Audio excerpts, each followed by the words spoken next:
Hey everyone, Jason here with BuyFi.ca, group created by investors for investors. Today I want to talk a little bit about inflation. I know it's not an overly exciting topic and a lot of people might be trying to tune out right now, but I suggest sticking with this a little bit. I used to not be that interested in the economy and inflation, but in the last couple of years, inflation has played a big role in our financial situations. A lot of people have been hindered by inflation, and a lot of people have profited from inflation. I'm obviously not the creator of inflation. I'm not pro-inflation. I'm not anti-inflation. Inflation is what it is. Understanding it can protect you from its negative consequences and help you gain some of the advantages that it can offer. So we'll be talking a little bit about inflation today. I'll try to keep it relatively brief. This isn't an economics course. This is just a basic overview. So first of all, most of us have a decent understanding of what inflation is. It's essentially our dollar losing value over time. It's the reason why once upon a time a liter of gas was 60 cents instead of $1.60, and a house used to be $50,000, whereas now $50,000 might not even be enough for your down payment for the house. So we understand the premise of it, but we don't really fully understand the cause of it and what it actually means to us and how we can limit its negative effects on us. So if you separate value and price, you get a little bit better understanding. So the value of a liter of gas 25 years ago has the same value it has now. A liter of gas hasn't got any bigger or smaller. It's still exactly what it was 25 years ago. Even a house that is the exact same house that it was 70 years ago has no different value. It's still, say, a 3-bedroom, 2-bathroom house. That still has the same value today as it did in 1950. What's changed is the price. So that means if nothing's changed value, but the price has changed, what has changed value is our dollar. Our dollar is just not going as far as it used to. So typically inflation is somewhere around 2 or 3%. The government tends to underreport inflation and err on the side of caution, keep it low on their statistics. I'll talk a little bit about why that is in a bit. But we know that there's inflation. We know it's happened in the past, and we know it's happening now. The most concerning thing is the rate at which it's happening right now.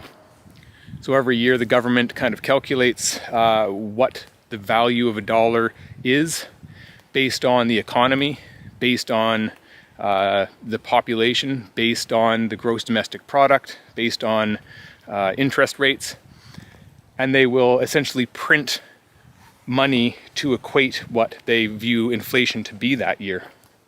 So typically that's somewhere around 2% or 3%. But there's also another reason the government prints money, and that's because they need it to combat a circumstance that's kind of beyond their control. So a good example of that is war.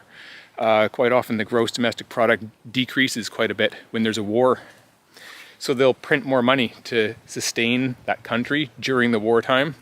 The one that's going on right now is pretty obvious. There's a pandemic. People aren't working. People aren't making a lot of money. The gross domestic product is decreased. The government is desperate for cash. Raising taxes to get more cash isn't really an option when people aren't working. So what are they doing? They're printing money. So the Canadian government has printed approximately $400 billion since the beginning of the pandemic, which is about 3 times the amount that they typically print. So we're seeing inflation at about 3 times the rate of what's normal. So if normal's 3%, we're probably realistically somewhere around 9 or 10% right now for inflation. So what that means is your buying power of your dollar has decreased by about 10% Some economists think it's maybe as high as 20%. If you look at the cost of housing, the cost of rent, the cost of gas, insurance, groceries, all of those things, it's pretty easy to see that in the last couple of years, those things have gone up a lot more than 2 or 3%. They're somewhere around 10%, 15%, maybe even as high as 20%. So this unfortunately doesn't really get paid back. People think that the government's going to raise taxes to get this money back that they've printed. And they could do that, but they would have to increase our taxes so drastically that most people couldn't afford it. So inflation is therefore known as the hidden tax. It's a tax that you've paid without even knowing you've paid it by the devaluation of our dollar. So the government isn't going to be able to recoup the money they've printed. So instead we have to live with the consequences. We have to live with the fact that our money is now worth less than it was before. And this hurts some people and actually benefits other people. So if you work a 9-to-5 job, unfortunately inflation has negatively affected you. Your cost of living has probably increased 15% or even just 10%, but unless your wages have been increased to match that inflation, you're actually going to have a harder time paying your bills.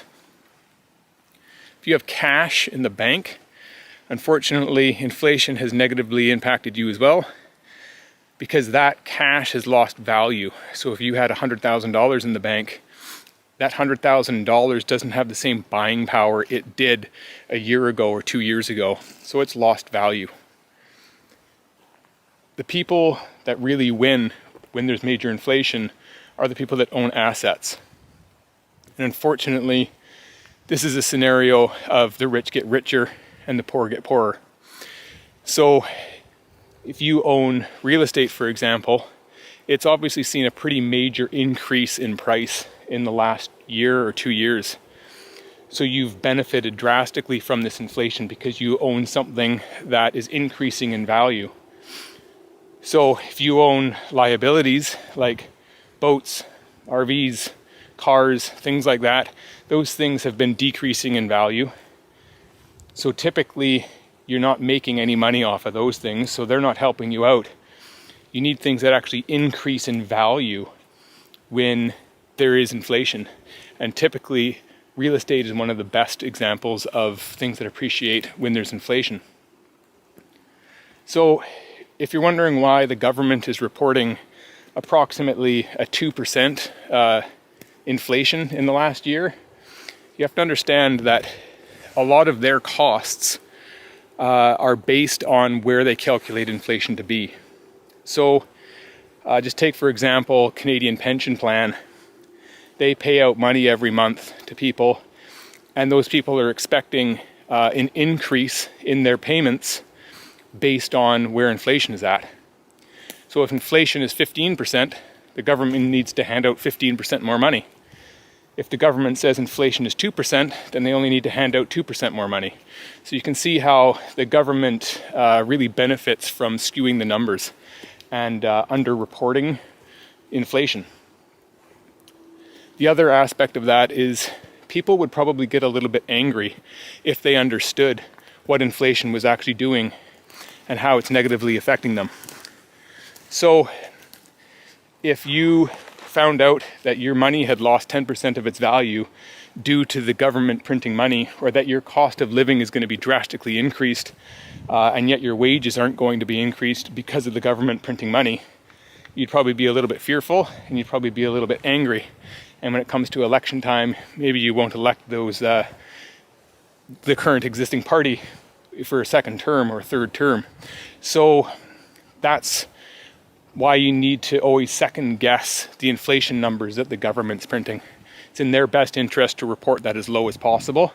And it will actually say right on their website that they don't actually calculate the cost of housing in inflation. So the biggest cost for the general public, either buying houses or renting houses, isn't even taken into consideration when they're calculating for inflation.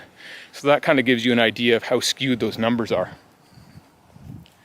So hopefully that's a basic understanding of inflation. I'll talk more about how inflation affects real estate and why real estate is a great hedge against inflation in a future video. But this was just kind of a brief overview of what inflation is, why it's so high right now, what it's doing to your money, and how you can hopefully protect yourself from the negative effects of inflation in the future. See you next time.